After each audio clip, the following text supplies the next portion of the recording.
Welcome, everybody. Appreciate you all coming. Sorry we're a moment late here starting. Had a little bit of technical difficulties, and our moderator, Chris, hopefully will be joining us soon. He's had a little trouble getting into in as a presenter. So with that, we'll go ahead and get things going here because I'm excited to have Soren Kaplan joining us. And I want to thank you all for joining the Collaborative Innovation webinar series. It's presented by Business Innovation Brief in partnership with Innovation Enterprise. I'm sure a lot of you get our weekly newsletter, but I want to give a special thanks to Rocket Space for sponsoring the webinar series and really helping us to make this happen. Without them, we wouldn't be able to do this. And if you haven't heard of Rocket Space, they're a very interesting company. They're helping some of the largest corporations around the world expand their innovation pipeline through startup partnerships and collaborative industry accelerator programs. And one of the things that they offered up as part of this series is that they've got reports that they do for their paid reports. But they're going to make a copy of their disruption report, a really interesting one, that includes the top trends of 2017, and it goes through several different tech themes: communication, customer experience, connectivity, IoT, mobility, transportation. So thanks again, Rocket Space. And actually, everybody will get, as a follow-up to the session, anybody who is registered will get access to that report. So with that, my name is Tony Carr. I'll be filling in here for Chris Bechtel. Hopefully he'll be on soon and I'll be able to make him a presenter. But our goal with this is to kind of keep you up to date with the latest trends, best practices, case studies, and corporate innovation. And particularly this series is focused on collaborative innovation. And I think Soren's going to be a great kickoff to that. Over the next few months, we're going to be doing 6 of these sessions from different top-rated speakers. And you'll be able to sign up for any of these. So as mentioned in the registration process, there'll be recordings and slides available afterwards. We'll send those out via email after the session. So if you miss anything along the way, don't worry, we'll have slides and everything.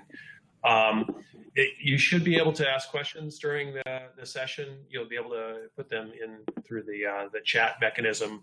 We'll see those, and I will periodically interrupt, Dr. Kaplan to fire off the questions that you're asking. And I certainly would encourage you to fire away on those questions. It makes things a lot more fun. So with that, and with no further ado, let me introduce Dr. Soren Kaplan. He's an award-winning author. He's a Wall Street Journal author as well.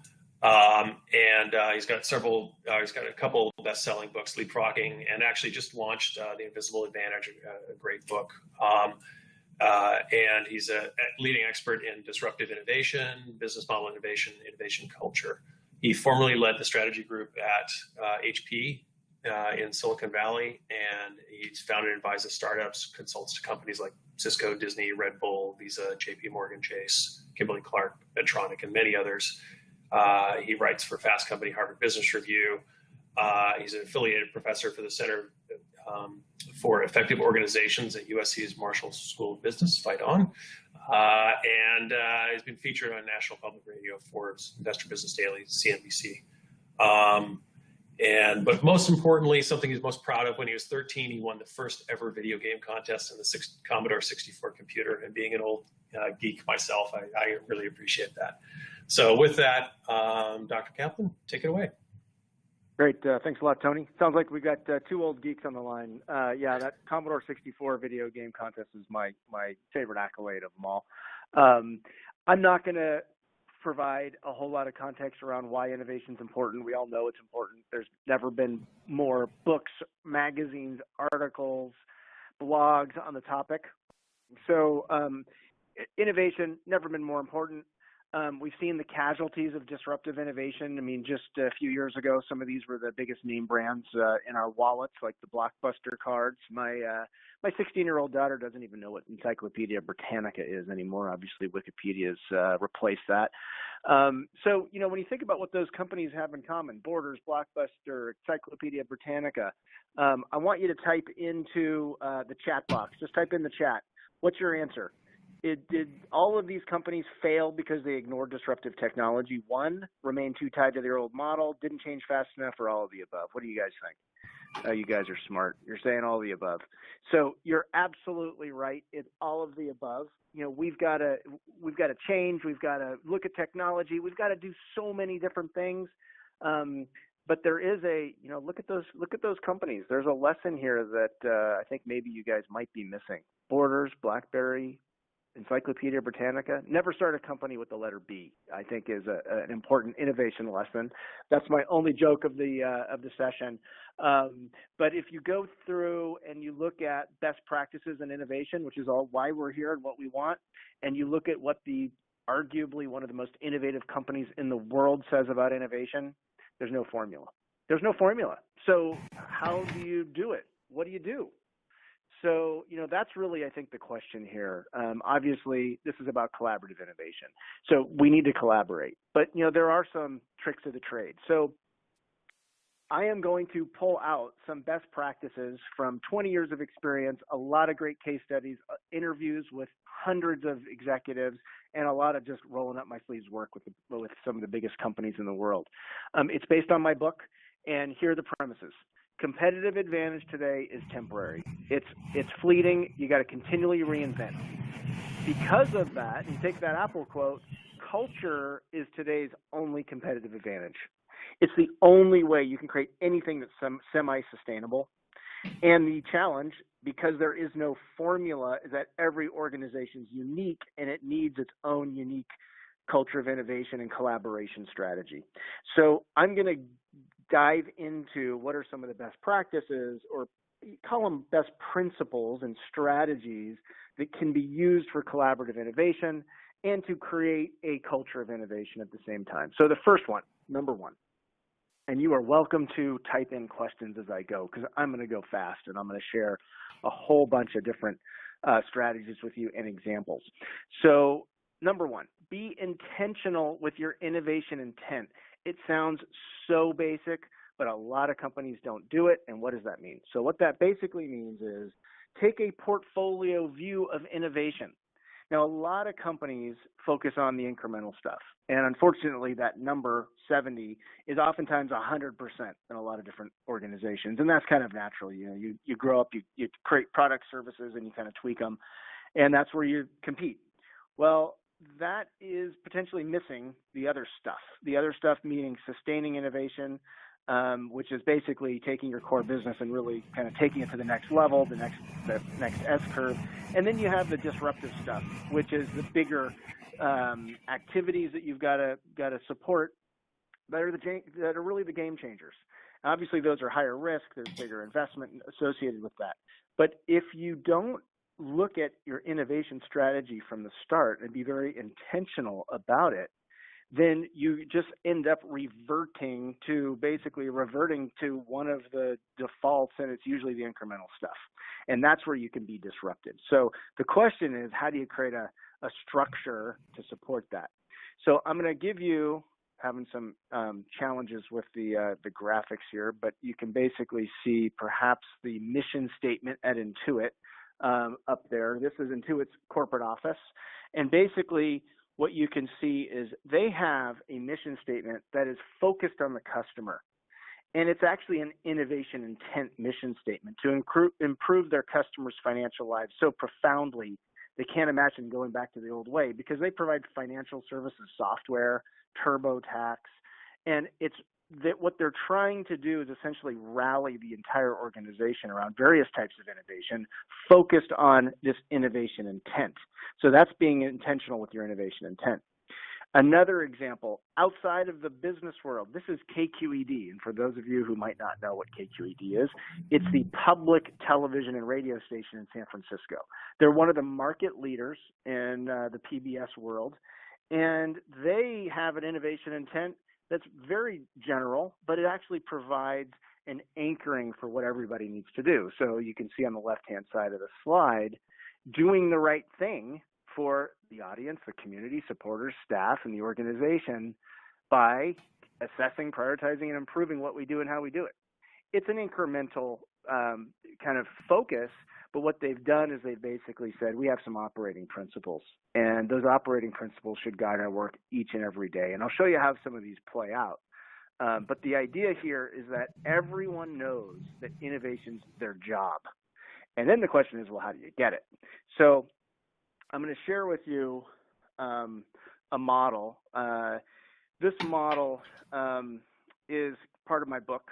You can see that it basically talks about at the center is the innovation intent. I'm going to walk around the model. It doesn't look like it's showing up fully on the slides, but I'm just going to basically take you around the different pieces of it. And so strategy number 2, in terms of what you can do to drive collaborative innovation, is you can create a structure for it. So organizationally, unless you're intentional about your structure, you're not going to get innovation. So what you want to do is you want to create a structure for quote unquote unstructured innovation. So that unstructured innovation can look like a lot of different things. But here's the model. Here's a number of different models for collaborative innovation.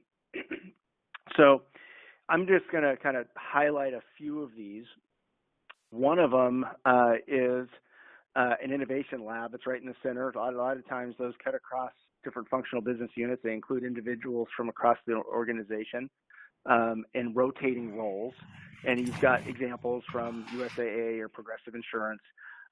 You have solution teams that can come and go and work across business units. You have communities of practice there at the bottom with all those little dots.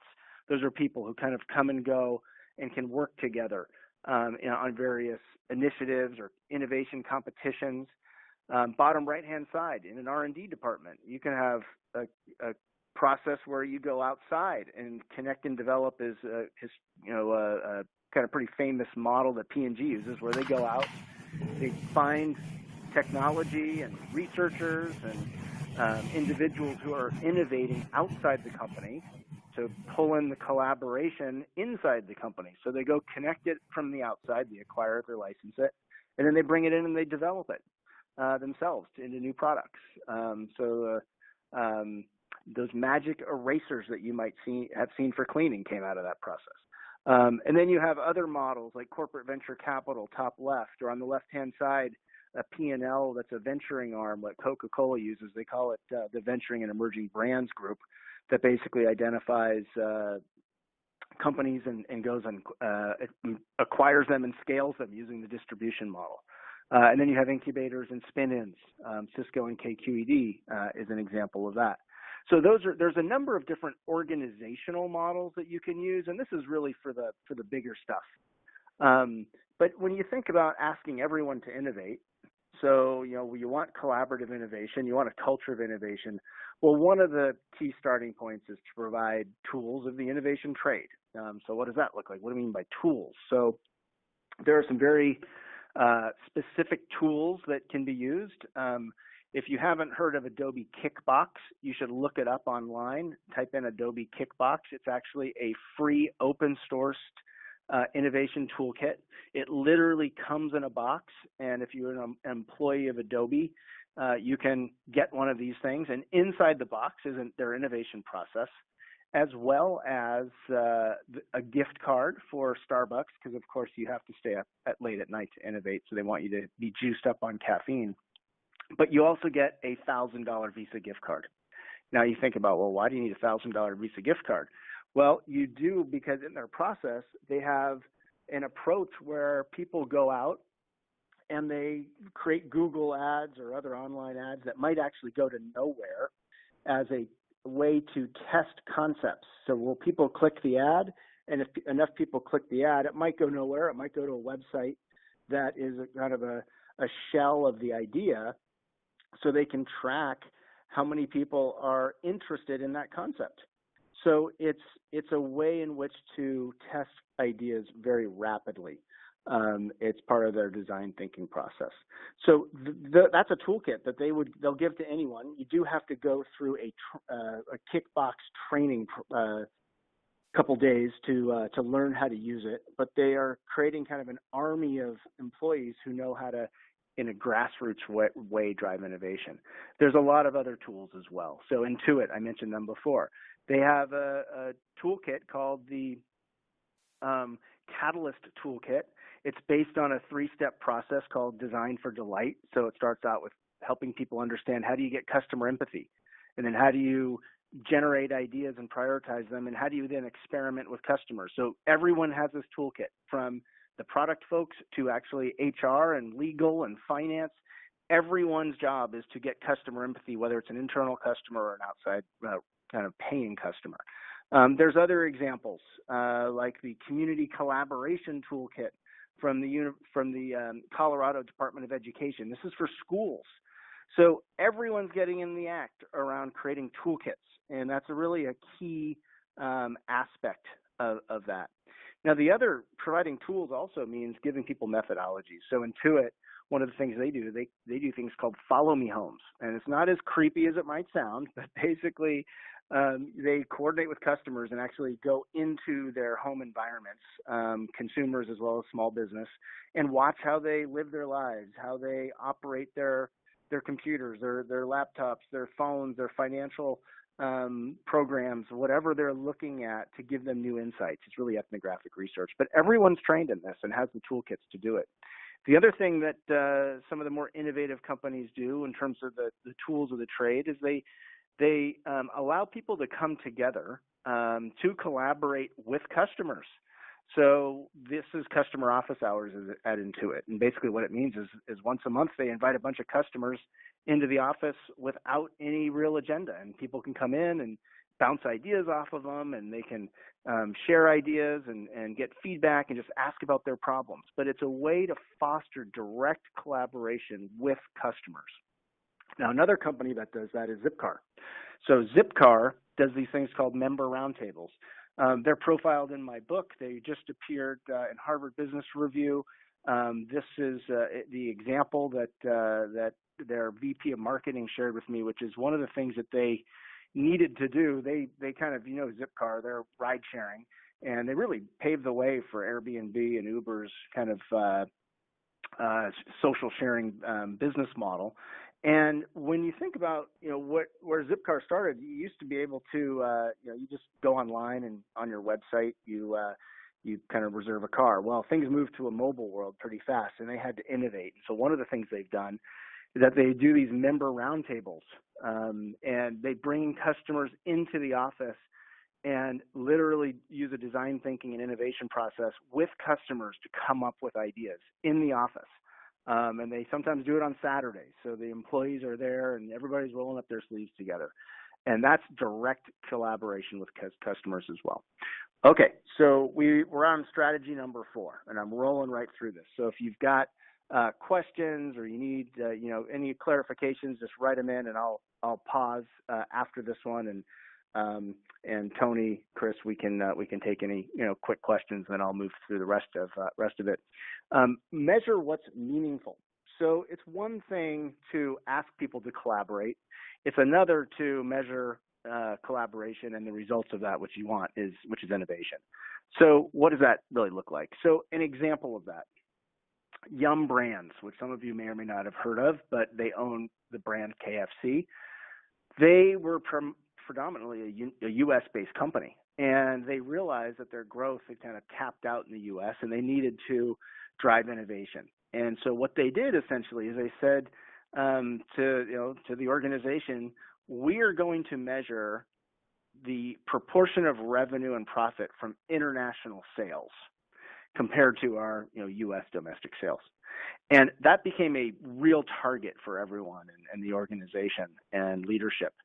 And over a span of about 10 years, profits from international sales went from 20% to 70%. And when you think about it from an innovation lens, I mean, that's great. I mean, you can expand and you can get your stuff out there in other markets. But if you're selling Kentucky fried chicken in China, not everybody eats fried chicken as well as mashed potatoes and biscuits. I mean, that's just the reality of it. So what does it mean? It means that you actually have to innovate. You have to innovate through the local market. So you set the metric, but then it requires that innovation collaboratively with the home office to determine, what can you do and what can you not do in terms of the brand, in terms of products. And what they ended up doing is creating kind of the equivalent of quote unquote street food. There's a whole culture of street food in China. And they built out a whole new menu, and they have really driven a lot of sales. They've had challenges, of course, but that's a great example of metrics. Now, this is a little bit of an eye chart on the screen here, but the idea is that there are various types of metrics that any organization could potentially leverage. And I say potentially because every organization is different. You want to focus on the metrics that are most meaningful for the kind of innovation you want and what's going to work for you. So these are examples of ways to drive collaborative innovation. And, a lot of people like to just start out with, hey, let's look at the revenue. So revenues from new products and services introduced in the past 3 years. If you make that a metric, then that drives behavior. So you'll start to look at, how do we make sure we're continually introducing new stuff that is, we're able to track in terms of the revenue kind of on a rolling way. I mean, that's just one example. Revenue from products and services sold in new customer segments. So how do we get into new customers? So that's on the revenue side. Leadership. I'm not going to go through all these, but being able to look at the percent of senior executives' time focused on the future. That sounds very soft, but so many executives are focused on fighting fires and running today's core business that the future gets neglected. And so being able to articulate that we want a percentage of time or focus on future opportunities helps to drive different behavior. Employees, number of ideas turned into innovation experiments, or percentage of employees trained in the innovation process. I'm working right now with one organization, AAA Insurance. They are literally training all 3,800 employees in their design thinking innovation process. So because they know that that's important, and it's fostering a ton of collaborative innovation. And then, of course, you have customer metrics. Even, looking at customers that help you test and refine ideas. If you focus on that and, you have a pipeline of ideas and you target customer engagement around the innovation process or in the innovation process as a metric, you're going to start to get the kind of interactions that you just saw with Zipcar and others. So those are kind of hardcore and hard and soft metrics that anyone can potentially adopt as a kind of a portfolio view for leading your business. So I'm going to pause right here. I have not really been tracking the questions, but I have a couple other strategies to share, but let me just see if there's anything pressing that I should address, Tony.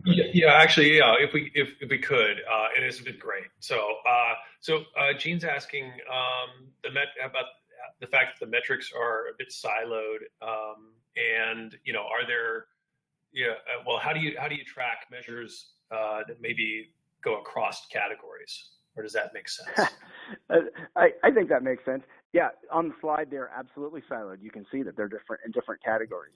But really, the strategy behind metrics is what's called creating a family of metrics that really are about reinforcing the kind of innovation and culture you want. So you might not just only choose the revenue silo. You might say, we want the revenues from new products and services in the last 3 years, but we also want game-changing innovation. So we're going to look at the percentage that leadership funds in terms of the game changers versus just incremental innovations. So if you don't put that in place, you might get a lot of great incremental innovations introduced in the past 3 years, but you might get disrupted because you're not focused on the game changers as a portfolio view.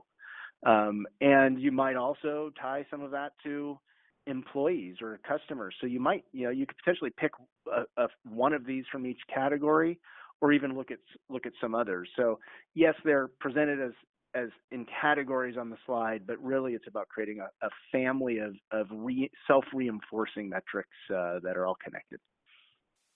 That's great. And if we can go, so going back in your topic, so I personally really resonated with the customer Q&A sessions and the roundtables, and it actually just made me think, well, gosh, why don't I do this more? And then Andrew reminded me of a question because he was asking, like in a B2B context, any best practices for getting sales on board with customer roundtables, and that's a really good reminder, as I certainly have run into that. So any thoughts on how do you get sales on board with pulling the customers in for those kinds of interactions? That's a really funny question, because I was just working with a client and we were talking about, hey, let's bring some customers into the office, and they said, no, they're too important, we can't talk to them. So I think that in the sales world, that's really a challenge sometimes, that sales wants to protect the customer. What they don't realize is that when you engage customers like that, those customers become way more loyal, and those customers become really partners in driving the future with you. So, engaging customers or engaging the sales team and helping make that happen is about demonstrating that there is value to engaging directly with customers in the innovation process and not the sales process. That there's a front end piece around understanding unmet needs and pain points that can turn into sales opportunities, but that there's a step beyond or before just walking into a customer and trying to figure out what you can sell them. So, the ideal is to kind of create, illustrate through examples that might exist within the organization when that's actually been done, even ad hoc, and then being able to engage the sales team and identify those customers that you think they're bigger solution type opportunities for by engaging them on the front end of the innovation process. And then engaging the sales and having them help drive it. People support what they help create. That's a philosophy in change management and innovation culture. People support what they help create. Engage sales in helping to create that whole process for the organization. Great. And there was one other comment. It's more comment than a question, but I have sort of the same experience. So David Graham pointed out that you're pointing out these structures and some of the different sort of overarching strategies that you could use within organizations to try to help foster innovation. And I thought that was a great kind of overview of some of the different mechanisms that companies use. But I guess all too often, they're sort of given not enough time, and they get, as David said, they get, shut down prematurely. And he used the famous phrase, so we can refocus on the core, right? And so do you have any thoughts on how to, and maybe it relates to metrics even, but how to make sure that you're not, spinning something up, giving it a very, brief opportunity to be successful and then never actually getting the value off the other side? Well, part of it is the metrics. You need value on the other side, ultimately. But if you're going after the bigger opportunities, leadership needs to know that they're not making a 1-year investment. They're making a 3-year, potential 5-year investment, or even longer. So, that's if you're gonna go organic with that, not make acquisitions. So that's really, I think, an important piece if you're gonna go after one of those formal models that I showed you, whether it's an incubator or whether it's an external accelerator. At the same time, if you look at what Intuit's doing, or Adobe, or even AAA Insurance, they're asking everyone to innovate, and they don't know what they're getting. So you might get you'll probably get a lot of incremental innovation, but you might also be able to get some bigger opportunities that if people have a vehicle and a mechanism to experiment on their own. And so that's what creating a culture of innovation is all about. So I think you need both of those models in today's day and age. You need to empower everyone with those toolkits, but then you also need to create a structure and tie it to the kind of metrics that we've just been talking about. Get leadership on board with that. And then one last question, and then we'll move on. Linda asks, since we are government, some of our stakeholders don't think that customer service is bad. I'm not sure that that's true just of government organizations. So They point the finger to other people. How can we get buy-in to try something? So I guess the question more broadly is, how do we get buy-in when there may not be agreement within the organization where there's needed change? So I think that it goes back to, again, what I talked about. Be intentional with your innovation intent. Even if you're in a government organization, everyone has customers they serve. So everyone does. You can serve an internal customer. If I'm human resources, I'm serving the different departments in the organization. Those are my customers. And so if there are initiatives, usually leadership does need to put a stake in the ground and say, hey, we want this, but have every department define what innovation means for them. What does innovation mean for HR? What does innovation mean for legal?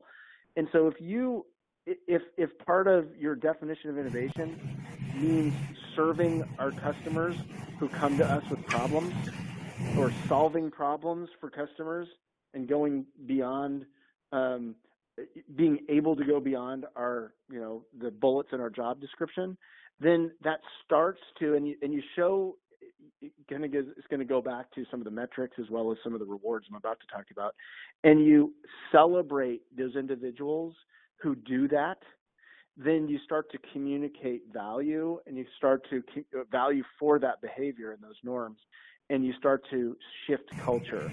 And I'll actually show you in the next couple slides, I'll show you how that can actually work. Great. And with that, why don't you continue on, and then we'll come back to questions at the end if we have time. I probably have about 7 minutes left, and then we can take more questions. Strategy number 5, give worthless rewards. That's exactly what I was just talking about. If you want to shift people's behavior and inspire new behavior, worthless rewards are the most valuable rewards.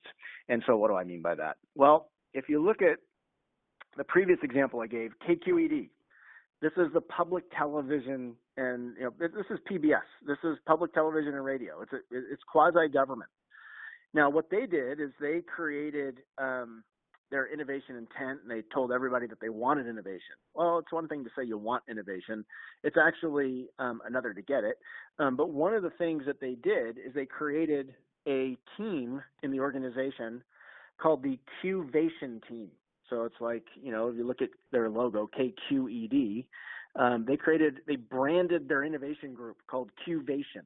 And Qvation, one of their key roles, in addition to supporting the innovation process, is to identify people in the organization who are living up to those innovation principles on those previous slides that I shared you, which are right here, the 5. They're, make strategic decisions, continually assess how we work, build efficient processes. These are not about products or services or business models necessarily. They're about operations and organizational innovation. Well, what they do is they created these trophies, and you can see the letter Q on the top of it. So not only is their innovation group branded Qvation to tie back to their brand, but they're celebrating people and giving them awards based on living up to the innovation principles that they said are important. And so they're celebrating and giving, a worthless reward. A trophy is not worth money. I mean, I guess it's worth a little money, but it's really a symbol of what's important to the organization. So this is a great example of kind of a systemic view of how do you reinforce innovation. And there's other organizations doing similar things. Colgate-Palmolive, I've done a lot of work with Colgate in their R&D group. They have 1,000 people in Piscataway, New Jersey. And there's a great story. It's in my book about how a couple researchers had needed to work on a project that cut across silos and departments, and it was really truly a collaborative innovation project. Well, at the end of the project, to give people thank yous, I mean, it's not like they were going to give them thousands of dollars in gift cards. They basically got kind of these wooden nickels that it's kind of like a joke, but it was mean. They were sincere. So they took these wooden nickels and they handed them out to people on the team as a thank you. Kind of, and a wooden nickel is a symbol of something that doesn't have value to it, financial value. Well, what happened was these people were, it was given with appreciation and given with real heart. Well, what happened was those people who received those nickels, when they had projects and somebody contributed collaboratively to their projects, they actually took their own wooden nickels and gave them to them. So they started getting passed around. And then other people started buying wooden nickels on Amazon and then handing them out. You might come back to your desk after lunch and there's some nickels sitting on your desk because someone was thanking you for collaboration. And so this is what I call a recognition economy, which basically means that they created the norms of appreciation and collaboration and reinforcing it with a worthless reward, but it's a symbolic reward that has meaning to it. So just another great example of how rewards can kind of shape behavior. Now, our last strategy, number 6, grow people to grow the top line. So it's one thing to give people toolkits. It's another thing to, give them rewards and metrics, but it's also another to actually, develop them and show them what to do. So one of my long-term clients, NBC Universal, working with their executive team to really help infuse whole new business model thinking. If television's getting disrupted by Netflix and Amazon, and there's just so many different channels. You can watch TV on your phone. So what they realize is that they need to get into whole new business areas and reinvent the business model of entertainment and media. And so they've created this program called Drive, and it's a beautiful building they have that overlooks Burbank. It's at Universal Studios, and they bring people together to essentially work through business challenges and identify and decipher business models that are out there in the world. They use the business model canvas, if you're familiar with that. And then they will also give these individuals, managers and executives, a challenge. So over a multi-month period, these individuals who go through a leadership development program, it's not just learning and development, it's truly innovation. What they're responsible for is taking a business challenge from the organization and coming up with a solution to it in the form of a recommended business strategy, acquisition, business model shift. So they're taking management and leadership development and they're transforming it into basically an incubator for new ideas. It's one of the first leadership development programs that's really doing that. They were actually just written about in Harvard Business Review as well, and one of my latest articles. And then you've got other development opportunities. This is the AAA insurance example. Literally, they're bringing every employee department and group together and usually it's smaller sessions of about 25 to 30, and going through a design thinking process. It's based on a toolkit they developed, which it's not a theoretical exercise. They're actually spending a half a day coming up with real ideas to drive new innovations in the organization. So people not only roll up their sleeves and learn, but they're actually coming up with very specific things that can roll out the next year in a half a day session. So they're seeing the instant value of that. So people are really, they're growing their people in the process of fostering that collaboration and growing the culture. And they're even coming up with prototypes. I mean, they're going through the whole design thinking process in 4 hours. So my last slide is basically a wrap-up slide to basically say, if you want to shift culture, you want to get more collaboration, you've got to do something to shift people's experiences in the organization. Changing people's experiences shifts their assumptions about what they believe and see as good behavior, bad behavior, rewarded behavior, desired behavior. And what that does then is when you give them different experiences, like exposing them to those, customer office hours, or somebody gets a trophy sitting next to you for doing something, it shifts how they think about what the assumptions are around how they should operate, which then inspires new behavior. And then that new behavior is actually seen in the organization by others, and that changes their experience. And it's a positive feedback loop. So most organizations, a lot of them have negative feedback loops around risk-taking and, kind of failure. What we want to do is take those strategies that I just outlined and change people's experiences in the organization so it shifts assumptions and then shifts behavior, so you just get more innovation. And that's really what a culture of innovation is all about. So I'm going to pause there, and then we will see if there's any other questions. Happy to just kind of open it up. Yeah. So actually, let me ask. So I love what you're talking about, and in some ways, it really kind of brings home the cultural shift aspects that you're talking about with the reward systems and the learning and development opportunities. I guess I'm curious though, when you're talking about the leadership program and they're generating ideas as part of it, how does the organization, well, what does the organization do with those at the end of the day? Because I would be concerned that if you don't see something come of it, then it's almost like you're negatively reinforcing. So you're absolutely right. You can't ask for those ideas and then do nothing with them, because that's an experience that people have that you don't want them to have. That reinforces the wrong thing. So in the examples I gave, so NBC Universal, their head of strategy and some other executives identify the real business challenges that exist in the organization. It's not a theoretical exercise. Their leadership development, their head of talent, goes to their executives and basically says, we're going to be taking the top leadership through a multi-month activity. What do you want them working on? What problems do you have that you want solved? So there's a direct line of sight between something that people are working on that's truly meaningful to the organization and the recommendations they're coming up with. So so there's and then they pitch them and they share them with the executives who came up with the problems and challenges. So there's creating that line of sight, and the sponsorship is really important. The other piece of it is, again, going back to metrics, for example. So if you go back to that AAA insurance example, they have work groups going through that design thinking process. Well, each work group after that session is responsible for prioritizing the one or two ideas they actually want to execute in the next year, and that's tied to their managers' objectives for what they need to achieve in the next year, because they all have to implement an innovation idea from the session. So it's tying metrics and goals and even rewards to that process. So, all of these things, I think the question about siloed metrics is a great one. A lot of companies do some of these things, but creating a culture of collaborative innovation means that you're looking at all of these things systemically and how they work and play together. Because you can have an innovation award, but if you're not doing some of this other stuff, it's going to still be a one-off approach.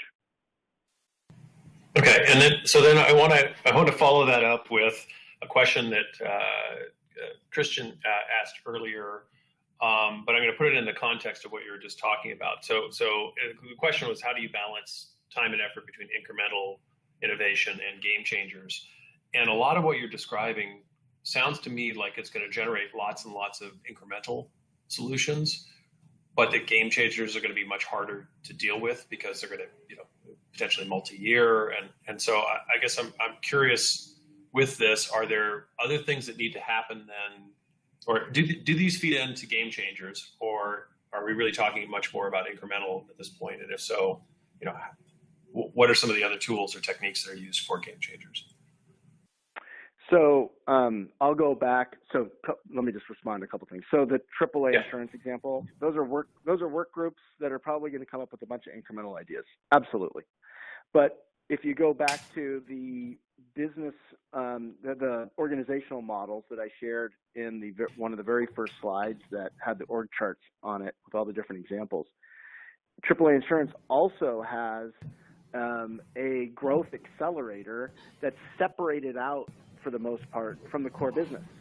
And that's where they're focused on the bigger game changers. So they're asking essentially every employee to innovate. So they're going to get a culture of innovation that's about continuous improvement and incremental changes to customer experience and so forth. But they've also recognized that they're not going to get the big stuff unless they separate it out through an incubator, or separate it out through a lab, or separate it out through creating acquisition, venture capital arm that makes acquisitions or investments in startups that might disrupt insurance. So it's a both and game. It's not a one or the other. Okay, that makes sense. And Keith asked a couple questions that I think are good. Hopefully, the first one's a shorter one. He asked, to what extent does this have to be the culture reward opportunities that you're talking about? To what extent does it have to be organization wide, or can you create localized, innovation culture within a particular organization within a company? You can easily create a localized initiative. When you look at the world of organizational culture, every country has a culture, every company has a culture, and every team and organization or team and department can have its own culture too. So all these concepts can scale up or back. And so you can really, take your own department or your team and drive your organizational culture from that perspective as a team culture. And you can do these a lot of these things that I mentioned, you can do at the team level. And you should do at the team level, especially if you're in a big organization where you'll wait forever if leadership really gets their act together around innovation, because there's a lot of forces that go against innovation. You should be doing this at the team and department level. And there's a lot of things you can do around that. And I'm seeing his second question here, which is about the incentives around value, worthless rewards versus monetary rewards. I think you need both. Ultimately, you do want to reward people financially through bonuses and all that. I think that a lot of companies, the reason I really focused on the worthless rewards, people neglect the fact that the most valuable reward for shifting culture, if you want to shift culture, it's those worthless rewards. It's the symbolic things that really communicate what's important and the values of the organization. And you can get some of that with a gift card, and you can get some of that with a financial reward for filing a patent. But you typically want to at least have one or two symbolic rewards that tie back to the brand and the purpose of the organization in terms of the customers it serves, just like that Q trophy that I showed you. Yeah, I think that's well said. And with that, we'll put a wrap on it. I will point out one thing. When Keith asked, he called them no value rewards. There's something, and your symbolic rewards, I like that as well. The worthless rewards sounds wrong to me. I don't know why, because they do have worth to the people receiving it. But I do know what you're saying. So with that, actually, so Soren, you've got the URL up there to be able to get more information on his recent book and ability to get the free toolkit that goes along with Soren's book. So please do follow that to get more information on that. And I forgot we had the possibility of trivia. And don't forget that we're going to be doing these sessions approximately every other week or twice a month. So you can go to Business Innovation Brief, and there's a link down at the very, very bottom for the webinar series. And so don't miss our follow-up sessions. And so with that, Soren, I really want to thank you. This was fantastic. I really got a lot out of today's session. And I want to say that, I love the questions as well as the discussion off of the questions. I think I got a lot of value out of that as well. Thanks again to Rocket Space for making this happen and for everybody for attending. And hopefully I will see you all back at our next session. Thanks again, Soren. Thank you.